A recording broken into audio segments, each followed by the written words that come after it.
Welcome to Colonize the Ocean podcast, where we discuss oceanic colonization, exploration, and education with your hosts Adam Jewell and Brendan Traxler.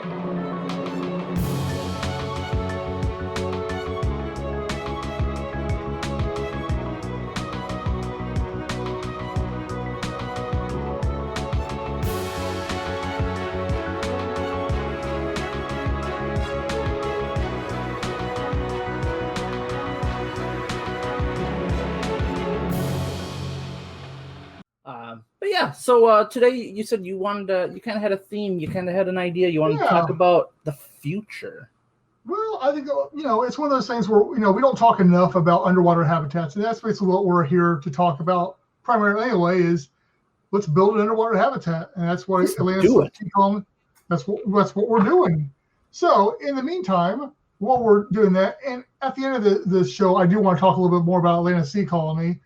But before we get there, I thought it'd be fun to maybe engaging if we just thought a little bit about what the next 10, 20, 50 years looks like as we progress, and where we're going to be with underwater habitats in that time frame. So it's more like a thought experiment, I guess.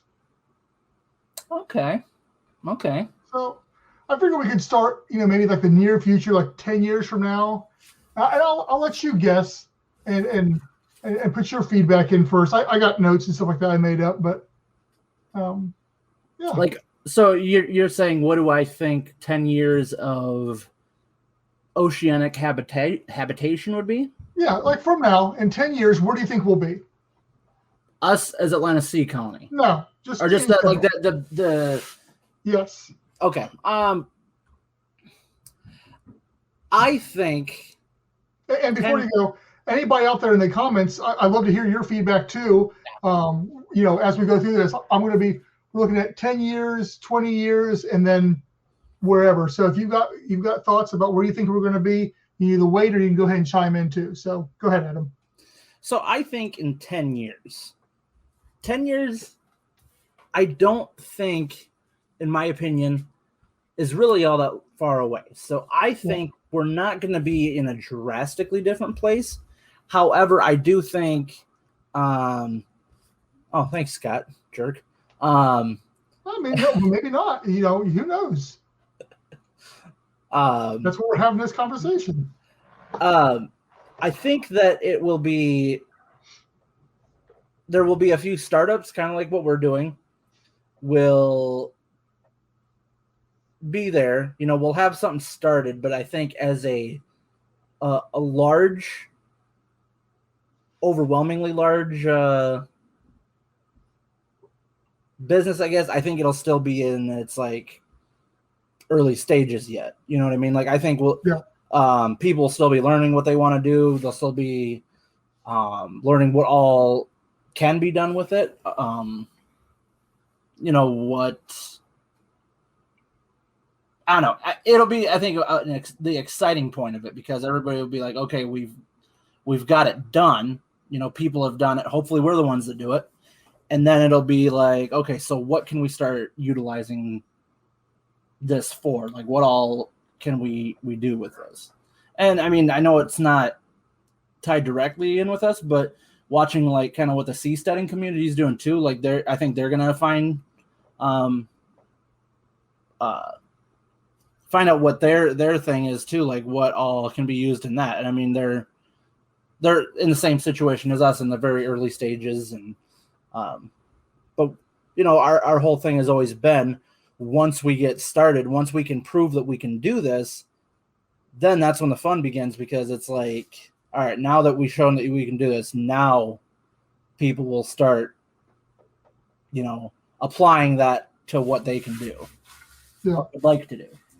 Yeah, I was along the same. My thinking was similar. I say, I fear there'll probably be a company or two out there that's building underwater habitats of some sort. They're going to be still only accessible via scuba diving at this point in time, and still only be about 1 to 2 atmospheres of pressure. So it's going to be still, like they're saying, the infancy of underwater habitats. Yes, there will be some more out there besides Aquarius and Jules, but it's going to be very similar to Aquarius and Jules in their structure and their depths and all that kind of stuff. So basically, just duplicating what's already out there. Yeah. Because the foundation, in a sense, has already been set, but just the amount, or like the size of the foundation, maybe is a better way of putting it. Like, yeah, there's been a few that have done it, but it's still something that you kind of have to learn as you do it, because it's only been done by a few people. Like when you think of a lot of other technologies or like ideas that people have, say, for example, like the electric car, at one point that was probably considered really crazy, but then the more people talked about it, then a bunch of people wanted to try it. And like, so it has a huge foundation. Like a lot of people are doing electric vehicles and stuff. So even though it's a revolutionary thing, a lot of people are in on it all at once. A lot of people have the capabilities of it. Whereas like underwater habitation has only been done by a couple people. I shouldn't say a couple, but like handfuls of groups or whatever, where like, even though it's been accomplished, it was still only kind of a narrow, I guess, a group of people that tackled it. We got a comment here from Richard and Glenn here. Let's go ahead and throw Richard's up there real quick. He said, I would like to add, as reception is spotty at best, and the live cat is choppy. I'm assuming that means something else. One thing I found as a current issue is vegetable growth in the blue water is absolutely affected by the salty air environment and constant sunlight. I'd like to give you a better retort on my garden, or report, I'm assuming, but I'm really having a rough go of getting large vegetables to grow. Rooting vegetables doing fine, though. Because Richard's the one like out kind of just living his best life out in the sea right now. Yeah, pretty much, man. So, heck yeah. Let me reread this here.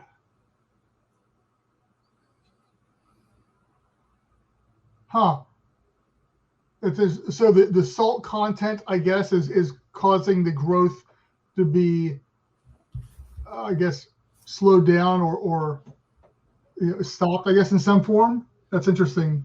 So I guess I can see that. Yeah. So, but I guess if you were in a protected environment where that salt water wasn't affecting you, it was purified. Interesting.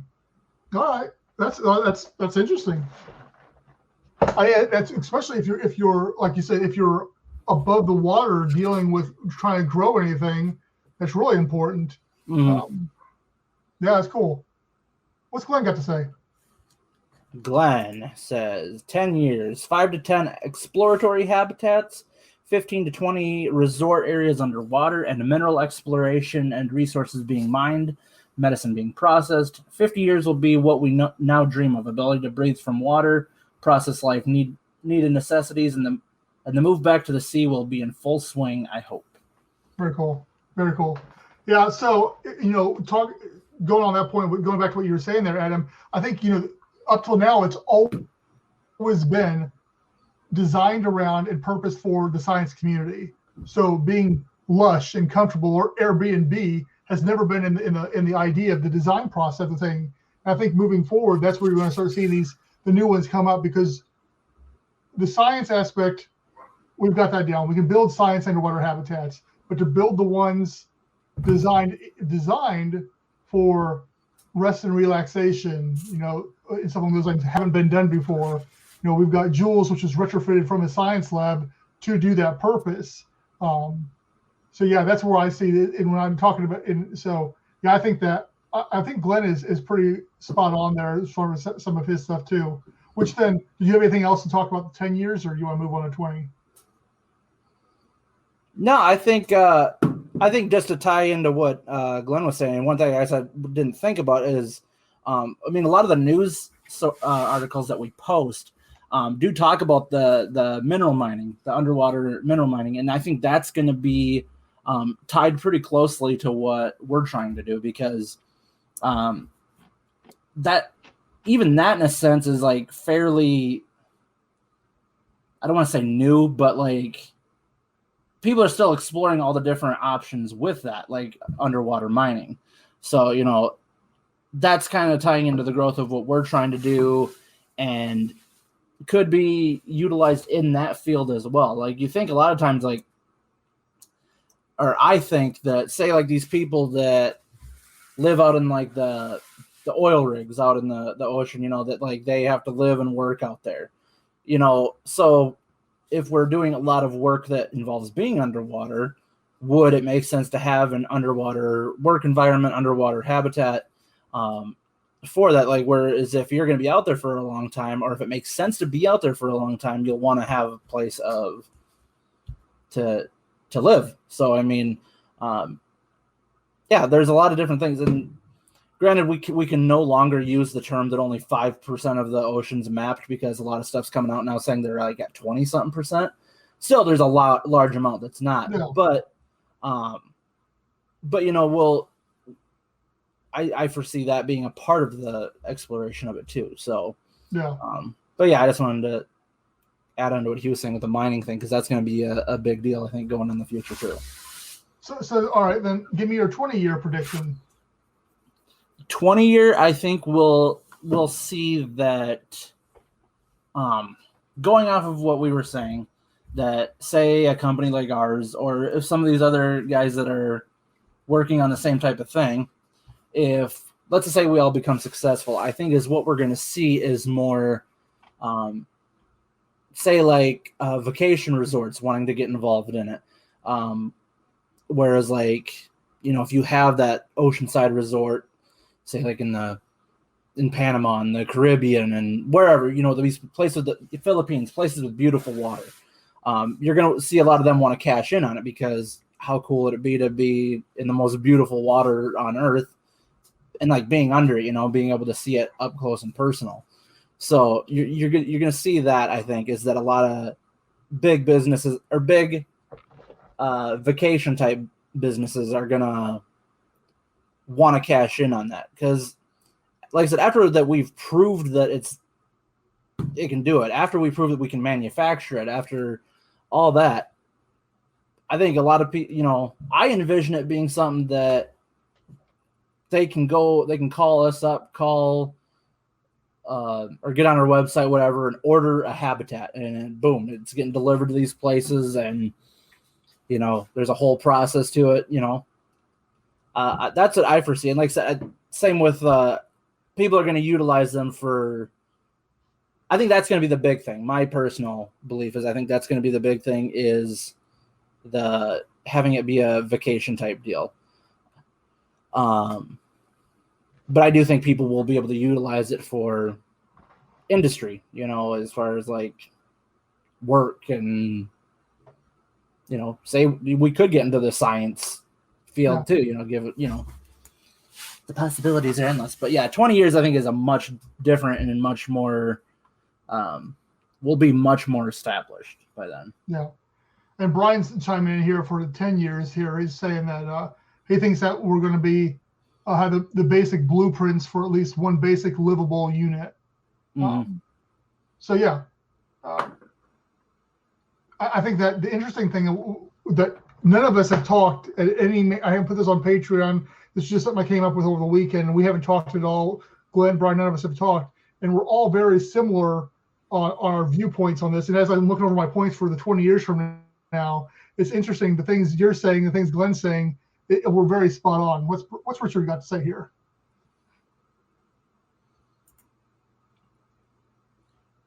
Oh, he's still responding from the last one. So he was talking about the vegetation out there. And for people that don't know, Richard, he's like, what kind of boat? What kind of is he? I don't remember. Anyways, he's like just out by himself in the ocean, just sailing. I don't know if it's sailing. Is it sailing? I don't know.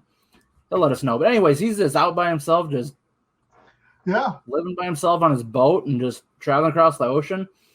Anyway, so he was saying, oh man, it dries out the leaves rapidly, which need constant clipping for optimal photosynthesis versus distribution of nutrients to the plant itself. I'm actually heading for the Caribbean for hurricane season to provide assistance to hard-hit areas, since I can produce my own drinkable bottled water and electricity with backup electric capability stowed away.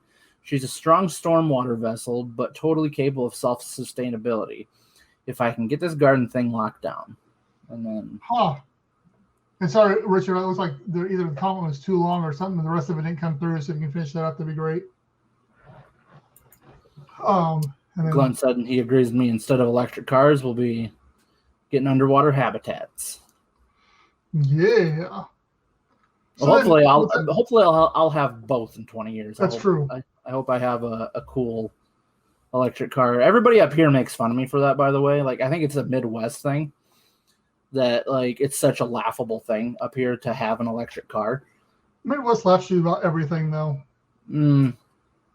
Yeah, I mean, I don't want to trash on where I'm from, but they hate wind turbines and electric cars up here. That's just our thing, I guess.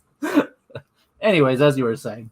Yeah, so what I had for 20 years was very similar. I said in 20 years it's going to be common destination for like vacationers, access.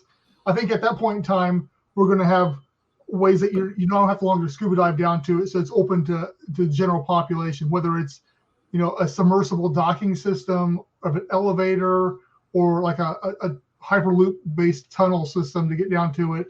I think there's going to be different avenues for getting to that.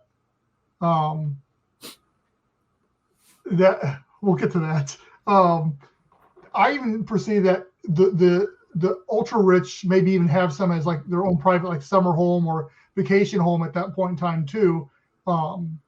And what was said, businesses will either be operating a portion of their business in underwater habitats or highly investigating how to get involved in this trend that'll be starting to ramp up at that point in time. Yep. Yeah, because there's so many variables that go on in the world today, and I'll bring that up in my 50-year comment, but just being able to have, I mean, if you can move to the water, live underwater, whatever, your real estate options expand exponentially, so yeah, that gives a whole lot of new options, and especially for the people that are more adventurous and stuff that want to try this out. So I mean, yeah, I'm right there with you on that. Yeah. Yeah, Glenn's comment about they wouldn't have to test drove a Tesla. Still my dream car. I'm gonna have one day. You just need your Tesla stock to go up so you can buy one. There is that too. Go ahead and jump into 50 years then, Adam. So I think 50 years, we're gonna see. Well, maybe we won't. Who knows? We probably won't be around in 50 years. I will be. Oh, yeah, I keep forgetting that you're going to see 2100 or whatever. Anyways, hopefully I'll see 80-something years old. And I got some in my please hold. I think that's when we're going to start seeing... Oh, I hate it when that happens. Someone upstairs is jumping like an elephant. I have a good point to this. Sorry. That's when I think people are going to start experimenting with communities, and maybe you start seeing like your first underwater town, your first underwater city. Maybe your first, you start having to think about how does an underwater community run. Say it's off on its own. Say you're not within a country's borders and you're technically out on your own. Can you set up your own self-sustaining government and self-sustaining economy and, all that stuff in a completely underwater community? Because, I mean, that's one of the things we envision, not necessarily, we're not necessarily planning on building cities, but like we've talked a lot about like connectability with the habitats, where like you can connect multiple habitats together to create a large one, or having some just interchangeability with them to where you can say have a big habitat for a big community habitat and smaller ones. Like say if you did want to make a hotel. So that's kind of what I see being in the experimental stages in 50 years. I think just in 50 years, I think the people on this planet are going to start realizing we have to adapt to different things. Like a lot of people are already thinking now, like, okay, the future of humanity is not necessarily on this planet anymore. Where, and then, some people are going to say, well, a lot of people are already think moving to Mars or whatever, which, so many years ago was the craziest thing to think of. But I mean, it's within grasp right now, just about.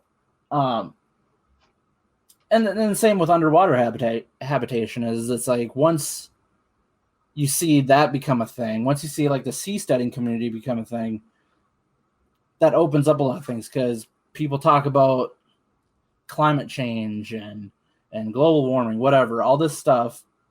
And so I think there's going to be a divide of people that maybe they do want to move out to the ocean. Maybe that's going to help protect the ocean. Maybe that, getting a community out on the ocean helps keep it clean, keeps it sustained, and, whatever. And like I said, you'll have those people that are just like, we're just going to leave the planet, which, whatever, that's fine. But I think underwater habitation or just oceanic habitation is going to be one of the options for humanity's growth in 50 years. Yeah. I didn't even try to touch it because 50 years is so far out that if you look back 50 years at the changes in society and technology in the last 50 years, the S curve that's going to be with this stuff is we're like right now, and it's going to take off and just shoot up, and so who knows in 50 years?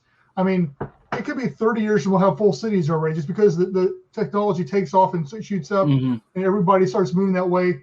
Whether it is mining, which could be a huge one. So we start finding, either in medical and mining, if those two really turn off and we start seeing great yields from those, that's really going to push that drive to being out there, which will then open up so much more. So yeah, 50 years it could either still be a slow grow and we're just still figuring it all out and there's more and more companies doing it because, or we could be shot up there. We got habitats at 300 feet underwater, 500 feet underwater, whole colonies existing, people staying down there a year at a time. As Brian even commented, technology doubles on itself. And because of that, I think it's difficult to, once again, we're just guessing on all this stuff. But when you get that far out, I think it's crazy to even try to think of it. Yeah, and I sound like such an old person when I say it, but like you think in the past 20 years, just how much advancement we've already made. Like in just 20 years alone, like a cell phone used to be huge. Maybe 20 years ago, they were starting to slim down a little bit, but still. So now you have your whole world on a phone. I mean, the world revolves around having smartphones now.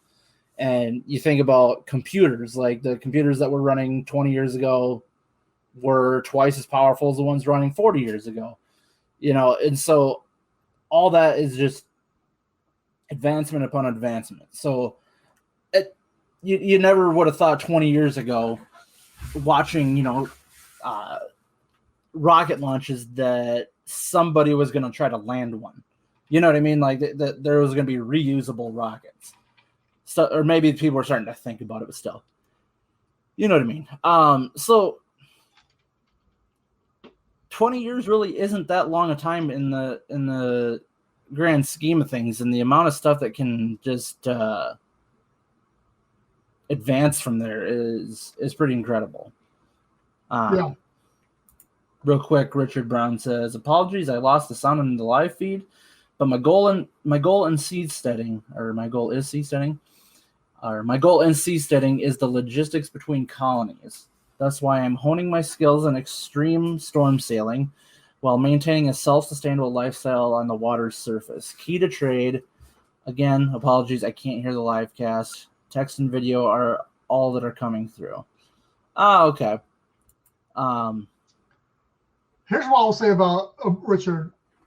I absolutely love the fact that he is putting his money in his mouth in the same place and actually out there doing it. He's not sitting there. He's actually doing something about it. And what, that in itself is a success. And, everything he's going to learn, whether it's in his lifetime or not, is vital to the seasteading movement and any of us that are trying to live outside of our comfortable day-to-day life, whether it's in space, underwater, or on the water. Mm-hmm. Sarah says, one man's vision will become another man's reality. I have lived long enough to actually see it with my own eyes. Yep. Yeah. Well, even when you think about, like, back in the day, a long time ago, like, being a hermit meant that you were going to live without technology, right? Yeah. Like, at one point, it was just like, all right, some crazy old man living in a rock under some. Yeah, you were just some, like, weirdo that's living in the middle of the woods with nothing. You know what I mean? Like, you live like a caveman. But now it's like, you see people now that they can get internet out in the middle of nowhere. They have, solar panels or whatever it is to power a house, cabin, whatever it is. They grow their own food, and it's just like, you can live a very normal lifestyle and still be a hermit, and self-sustainability is much easier to do now than it was at one point. Like, if you wanted to be a hermit, like I said, at one point in time, it's like, well, I'm going to sacrifice, clean running water, and I'm going to sacrifice electricity. I'm going to, plumbing, whatever. So it's just like, now you don't have to sacrifice all that stuff. You can buy a plot of land in the middle of nowhere, and there are plenty of options for you to still live a very normal life with just space, and you can be amongst nature rather than, the hustle and bustle of city life, I guess you could say. And that's one of the other appeals to, living on or below the water is whether it is a political thing, whether it is a minimalist thing, whether it's just you're tired of society thing, it is an answer to you that is becoming more and more attractive. At my dad's bookstore, we have people all the time looking for, prepping or living off the grid and all that kind of stuff because it's becoming so popular. And there is a whole entire niche aspect of, especially here in America, of people wanting to do that. Mm. Well, I mean, yeah, there's a lot of reasons people are driven to do it. There's people that are like, like I said, for political reasons, would be like, I'm tired of having to pay the city for my electricity and my water, or, maybe in certain places it's super expensive to pay for those like utilities, or, there's certain people that it's just fun to them, to be able to just live solo, to, just having that challenge. I mean, I would like to be able to, I always, everybody has that, like, oh, if I won the lottery type situation, and I always think like, oh man, if I won the lottery for, like, not that I need one, but I would probably like build a bunker, you know what I mean? Like, it just see, like, if I could set up a type of thing to be self-sustaining, even if you're like super rich, you know what I mean? Like, it's like having the access and the ability to do that. And once again, it doesn't take crazy amounts of money anymore to be like that. There's so many options for doing that, and to your point, you're talking about bunkers and so along those lines, because they're coming common, the prices come down, the technologies have come down, everything like that. Same thing with underwater habitats. As we start building them, the technologies will surround it, the price will come down, and they'll become more and more affordable. Yep. Yeah. So, there's companies already out there that their whole thing is they build prefabricated, like, fallout shelters and stuff like that, it's insane. But I mean, there's companies that do it and they make money doing it. And obviously, in order for them to make money, they're getting their supplies and materials and all that. So the same thing's going to happen with what we're doing. Yeah. I like Richard's comment. Go ahead and throw that up there. He said, reading the comments, I wonder if Lewis and Clark ventured out west, or Native Americans, or any other human colonization movement ever faced the vibe of, well, it's never going to happen in my lifetime. Yeah, it's so weird to think about that because it's so long ago. But like when you think about controversial type statement here, but like when the European settlers came to North America, I mean, all they really had was the East Coast in the very beginning. Like this was all crazy for them to think of anything that was like west of, I don't know, west of like that Ohio area or whatever. That's probably way off, but you know what I mean? Like the Louisiana Purchase and all that, when they had the Lewis and Clark expeditions, like to a lot of those people, it was, a whole new type of world, exploring it, and just that probably got them excited, because the possibilities and stuff that were out there. Mm-hmm. Go ahead and let you do this other comment from him real quick, and I'll make a comment on that. Said colonizers can't be bettered with this sentiment because we would never left the patch of dirt we started on. That's right. So I think the only difference anymore is that because the world has become so small because of technology and all that kind of stuff, there's nowhere here on the earth, even in the sea steaders or even underwater, we will never face the hardships that they did, unless you're doing space. Like those who are going to Mars would be the closest to that, just because we can at any point in time return back to the land. Mm-hmm. After tuck our tails and run, per se. We're not burning our ships, and maybe we should. I don't know, but yeah, subject for another time perhaps. But it's nice to think about, which then brings me back to when I was thinking about this topic is like, why talk about the future? Why fantasize about this? I'm sure people are saying like, well, you're wasting time, just talking about hypotheticals and things that could be and something along those lines. But it's fun, mm-hmm. and it's okay to have fun every once in a while. But at the same time, creativity breeds ingenuity, and if it hadn't been for dreaming and thinking crazy, ASC never would have been started, because it was me watching sci-fi and thinking, holy cow, why can't we have this future? Why can't this exist? And why can't I do it? And so it's that dreaming, that fantasizing, that, and these conversations too, which you never know what somebody's going to say in here that clicks off in somebody's brain and be like, holy cow, yes, that's right. Or I need to change and I need to do this, just because of somebody's other fanciful thoughts. Yeah. Yeah. And, I think most successful businesses aren't just working in the moment. They're constantly talking about what's going to be the next thing. What are we going to do next? So it's like, yeah, you could face the criticism from some people, be like, hey, you guys haven't even gotten one thing in the water yet, which obviously is true. But at the same time, if we don't envision what it could be down the road, then I don't want to be put in a spot where it's like, say, when we get this first one done, because I mean, it is going to happen, is that I don't want to be put in that spot of, okay, well, now what? I want to be ready to keep moving. We got the first thing done. What's the next thing? How do we get it? How do we get it better? How do we make it easier? How do we make it, whatever? Then it's like, how do we make a bigger one? And how do we connect these? How do we, transport these things easier? How do we make, whatever it is? That's, if you're not constantly thinking about what else, then, I mean, you're setting yourself up to be a failed project and a failed business. Mm-hmm. Yep. Yeah, throw Glenn's comment up there. Those folks were never mentioned in history books or made an imprint on exploration and adventure. That's right. Very true. They're going to be talking about Brendan Traxler in history books one of these days. They'll be like, I don't know all that, but that's not the reason I'm doing any of this. But that's a good segue, Adam, because we talked about this, and so I wanted to talk a little bit about Atlantic Sea Colony, because we don't talk enough about Atlantic Sea Colony on here, I feel. And that's okay. It doesn't need to be every show we talk about it, but I think we're not self-centered.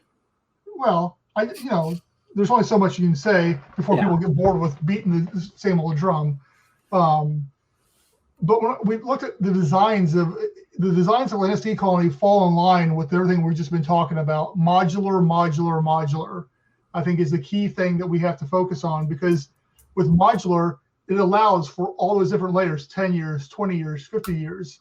All those can fall under that because of the growth potential from it at the ease of design, and therefore all in turn the cost benefits, because you can slowly add on more sections. So you start off with your main living one, and then what Richard's finding out, you can add on an agriculture pod, and then so maybe you're starting to store your own energy, so you got a whole entire pod that's just full of like batteries and so forth and so on.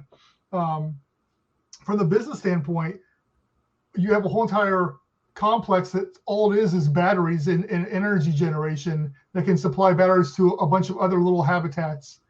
So the modular approach solves so many different aspects, and can be configured for whatever your needs may be. And so that's one thing that Atlanta Sea Colony, and there's some others out there that are taking the modular approach, because I think they see that too, that is the answer for growth, and to do it at start on a lower cost too. Yeah, boy.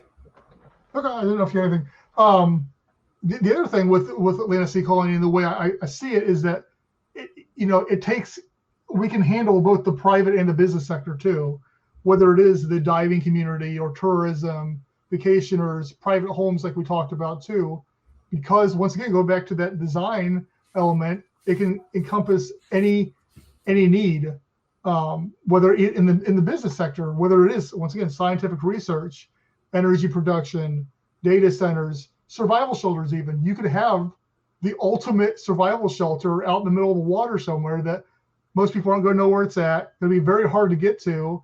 And the nice thing too about being underwater is you're protected from like EMP blasts too. So if you get some crazy thing to take out the electrical grid, you're still cool and safe down there because the water is shielding you from that, and from a bunch of other stuff too.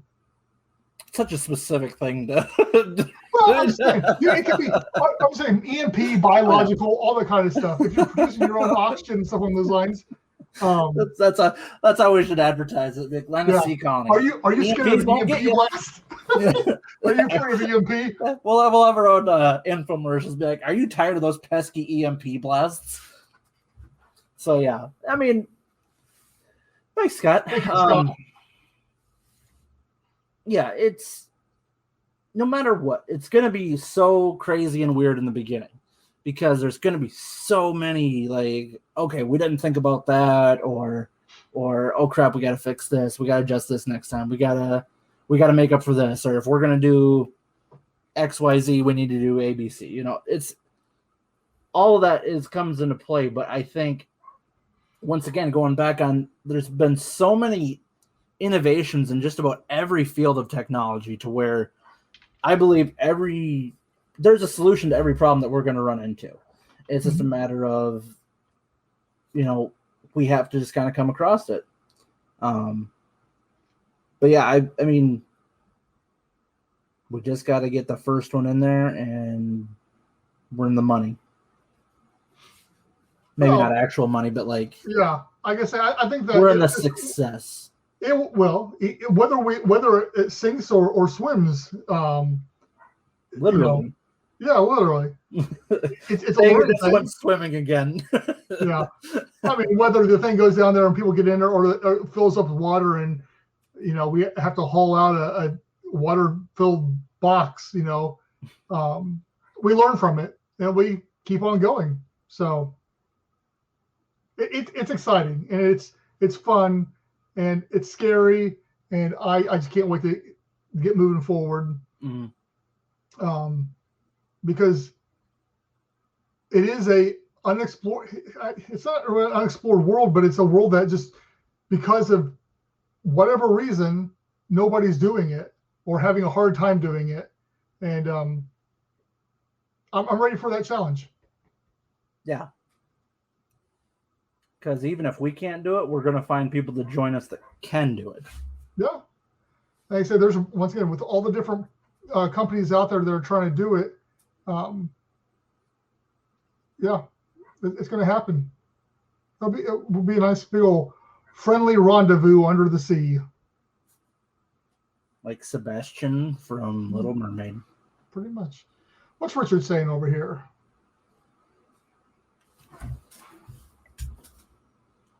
He says, "True, Glenn. Those that crossed the Bering Strait to North America are the ones that left Africa to Europe. Never mentioned, not their trials and tribulations.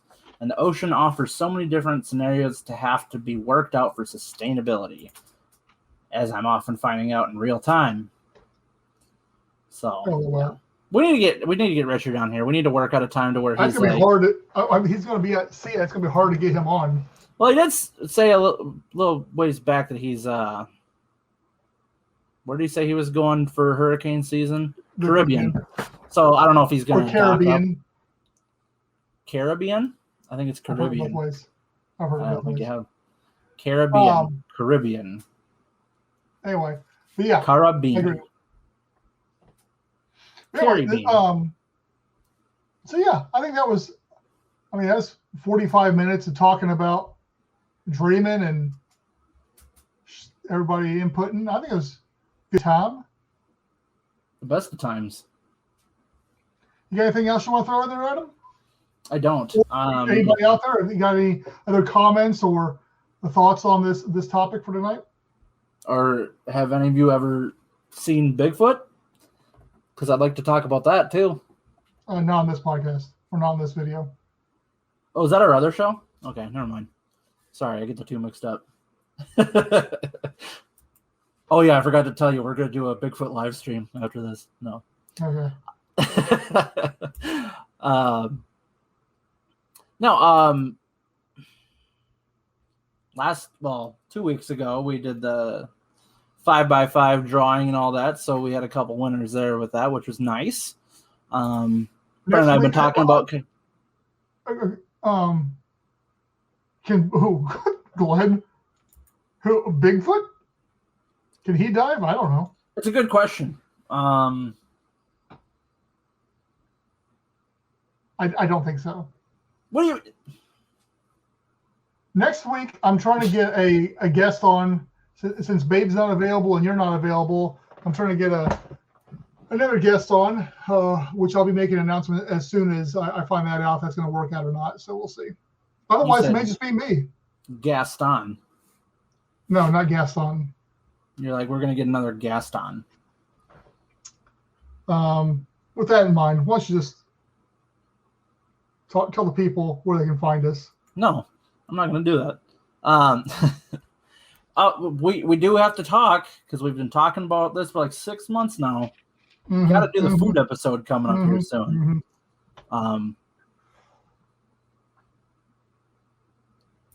Yeah, we got to once June wraps up, because June is just crazy stupid busy for me. But we're gonna do the food episode. And I will say this: there is a week in July where it will not work because I may be remote doing it. We're not going to say where yet because I want to get everything handled. But, well, there's some things I got to get finalized first. Okay. But I mean, we kind of have talked about it quite a bit. But I'm saying it's not 100%. It's not. Okay, anyway. Guys. We're gonna wrap this up like a present, okay? Thank you, everybody, by the way, for interacting in your comments and your thoughts tonight. I appreciate it very much. That was my hope, was that people would be interacting with this one here. So thank you very much. Are you gonna stop interrupting me so I can do this, or go for it? All right, guys. See this down here? AtlanticSeaColony.com. That's where you can go to find all of our socials. We're on that Facebook. We're on that Twitter. We're on that Instagram. We're on that TikTok. We're on YouTube. You know, find it. Just find it. You know, we're there. Just go there and you can find all of our stuff. Also, if you guys are feeling generous, we hate bugging you guys about this, but if you're feeling generous, we got patreon.com/AtlanticSeaColony. If you want to donate $1 a month or $5 a month, you can do that. Do it on like kind of like a subscription monthly basis. Yeah, do that. Help some of your good buddies at Atlantic Sea Colony out with that. We do have some patrons that are already do that every month. We got Edward Haas, Brian Acosta, and S. Hag. So thank you guys for that. Also, say you're like, hey, I have $8.35 that I don't even know what to do with it. You could be like, hey, I'm going to go to PayPal and I'm going to give that $8.35 to my good friends over at Atlantic Sea Colony. So you can go to www.paypal.me/Atlantic Sea Colony. You can use that to make a one-time donation. So big or small, doesn't matter. You can use that, and that's, like I said, a one-time thing. You can just do whatever that goes to helping us out with all the stuff. And to simplify it, too, both those links are right there on AtlanticSeaColony.com. So if you don't have to remember these links, just go to AtlanticSeaColony.com, and it's right there. Yeah, it's mobile-friendly, too. That's true. I feel like people shouldn't have to say that. If you don't have a mobile-friendly website by now. Yeah, I agree. You need to rethink your life. Yeah, your whole life. Wow, I don't know if I can go that far.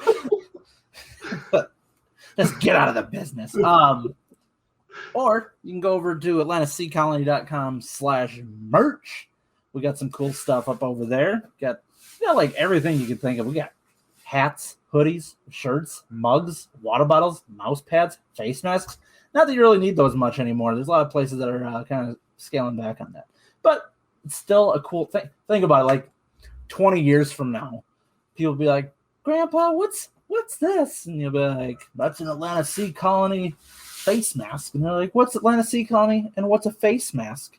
And so let me tell you about COVID-19.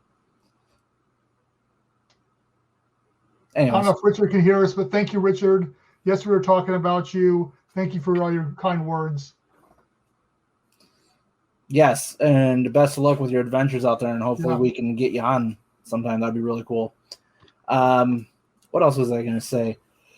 So the merch. There's a bunch of cool stuff in there. Totes, mugs, I said, phone cases, stuff like that.